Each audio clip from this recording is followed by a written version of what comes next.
ക്രിസ്തു ഭാരതത്തിൽ വന്നിരുന്നു.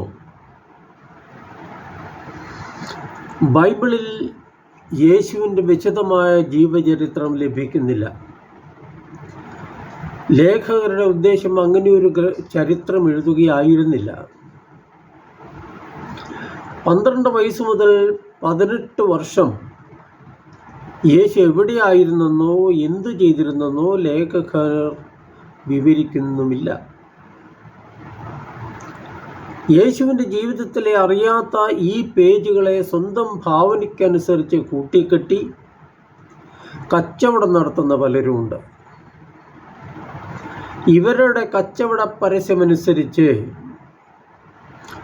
യേശു 2 പ്രാവശ്യം ഇന്ത്യയിൽ വന്നിരുന്നു. ആദ്യഘട്ടം മുകളിൽ സൂചിപ്പിച്ച 18 വർഷമാണ്. അന്ന് യേശു ഭാരതത്തിൽ വന്ന ഋഷിവര്യന്മാരിൽ നിന്ന് വേദങ്ങളും ഉപനിഷത്തുക്കളും ശ്രീബുദ്ധൻ്റെയും മറ്റും ജ്ഞാനങ്ങളും പഠിച്ച് തിരിച്ചുപോയി. ഈ ഭാരതീയ ജ്ഞാനമാണ് യേശുവിൻ്റെ ലോകോത്തര പഠനങ്ങൾക്ക് ആധാരം. ഈ ചിന്താധാരയ്ക്ക് അടിസ്ഥാനം ഒരു നുണയാണ്. ഈ നുണ ഇതാണ്: എല്ലാ നല്ല കാര്യങ്ങളും ഭാരതത്തിൽ ഉത്ഭവിച്ചതും ഇവിടെ നിന്ന് പോയതുമാണ്. പ്ലാസ്റ്റിക് സർജറിയും തലമാറ്റിവെക്കലും വിമാന സർവീസും പോലും ആരംഭിച്ചത് ഇന്ത്യയിലാണെന്ന് ഇവർ സമർത്ഥിക്കും. ഇവിടെ ചില ചോദ്യങ്ങൾ ഉയരുന്നു. യുവത്വത്തിൻ്റെ 18 വർഷം ഭാരതത്തിലെ പഠനത്തിനും പരിശീലനത്തിനും മനനത്തിനും ചെലവഴിച്ചിട്ട് തിരിച്ചുപോയ യേശുവിൻ്റെ 3 കൊല്ലം ദീർഘിച്ച പഠനങ്ങളിൽ ഭാരതീയമെന്ന് പറയാവുന്ന എന്തെങ്കിലും ഉണ്ടോ? ഇല്ല എന്നുത്തരം. യേശുവിൻ്റെ പഠനങ്ങളും ഉപമകളും കഥകളുമെല്ലാം പലസ്തീൻ്റെയും ഇസ്രായേലിൻ്റെയും ചരിത്ര, ഭൂമിശാസ്ത്ര, ആധ്യാത്മിക പശ്ചാത്തലത്തിൽ മാത്രമായിരുന്നു. ഇതെങ്ങനെ സംഭവിച്ചു? ഉത്തരം ലളിതമാണ്: യേശു ഭാരതത്തിൽ വന്നിട്ടില്ല. ഇനി സുവിശേഷങ്ങളുടെ വെളിച്ചത്തിൽ ഇതൊന്ന് പരിശോധിക്കാം. 12-ാം വയസ്സിൽ യെരുശലേം ദേവാലയത്തിൽ നിന്ന് മാതാപിതാക്കളോടൊപ്പം വീട്ടിലേക്ക് തിരിച്ചുപോയ യേശു അവർക്ക് അധീനനായി അവിടെ ജീവിച്ചെന്ന് ലൂക്കാ സുവിശേഷകൻ പ്രസ്താവിക്കുന്നു. പോരാ, ബാലനായ യേശു പ്രായത്തിലും ദൈവകൃപയിലും ജനപ്രീതിയിലും വളർന്നു വന്നു എന്നുകൂടി ലേഖകൻ രേഖപ്പെടുത്തുന്നുണ്ട്. നസ്രത്തിലെ സിനഗോഗിൽ യേശുവിൻ്റെ മനോഹരമായ പ്രസംഗം ശ്രവിച്ച നാട്ടുകാർ അന്തം വിട്ട് ചോദിക്കുന്നത്, ഇവൻ ഇതെല്ലാം എവിടെ നിന്ന് കിട്ടി? ഇവൻ നമ്മുടെ ഇടയിലുള്ള തച്ചൻ ജോസഫിൻ്റെ മകനല്ലേ? ഇവൻ്റെ വീട്ടുകാരെല്ലാം ഇവിടെ ഉണ്ടല്ലോ എന്നാണ്.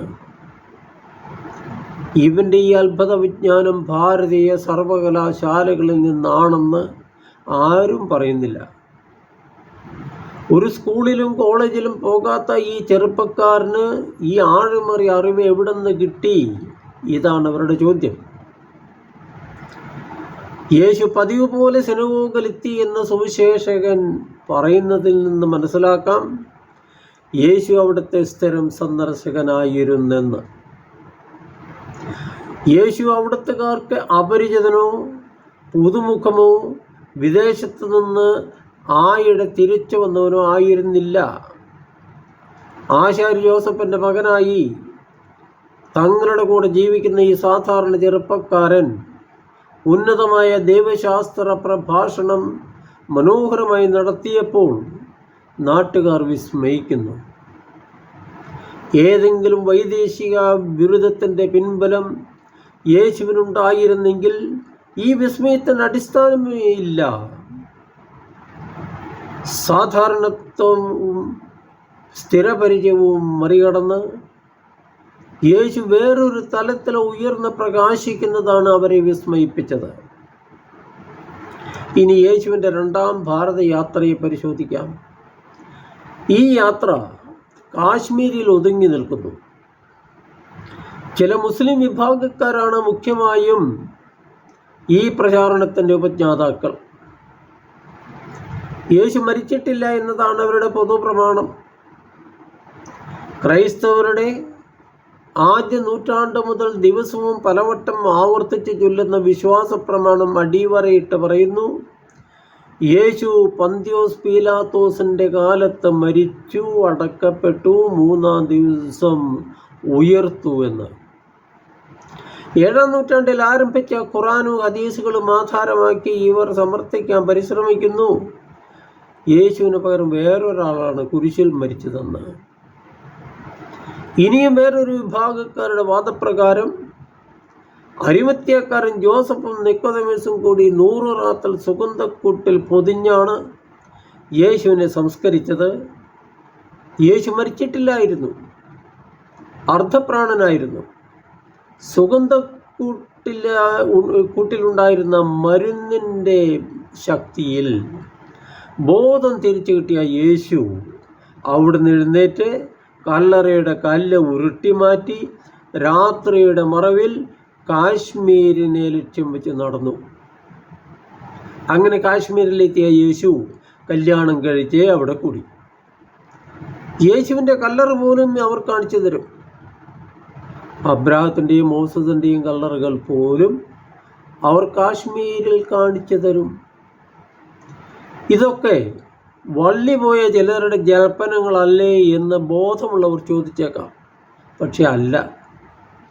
ക്രൈസ്തവ ദർശനത്തെ അപകീർത്തിപ്പെടുത്താനും സംശയത്തിൻ്റെ നിഴലിൽ നിർത്താനുമുള്ള സംഘടിത ഗൂഢാലോചനയുടെ ഫലങ്ങളാണ് ഉത്തരം പോലും അർഹിക്കാത്ത ഇത്തരം വാദങ്ങൾ. ചരിത്രത്തിലെ യഥാർത്ഥ യേശുക്രിസ്തുവിനെ വരച്ചു കാണിക്കുന്ന കൃതികളാണ് പുതിയ നിയമത്തിലെ 27 ഗ്രന്ഥങ്ങൾ. യേശു എന്ന സത്യത്തെ ആഴത്തിൽ ഗ്രഹിക്കണമെങ്കിൽ മുൻവിധികളില്ലാതെ ഈ ഗ്രന്ഥങ്ങൾ വായിക്കണം, പഠിക്കണം. അല്ലാതെ സ്വന്തം ഭാവനയ്ക്കും ആശയങ്ങൾക്കും അനുസരിച്ച് തട്ടിക്കൂട്ടി ഉണ്ടാക്കുന്ന രൂപം യേശുവിൻ്റേതല്ല.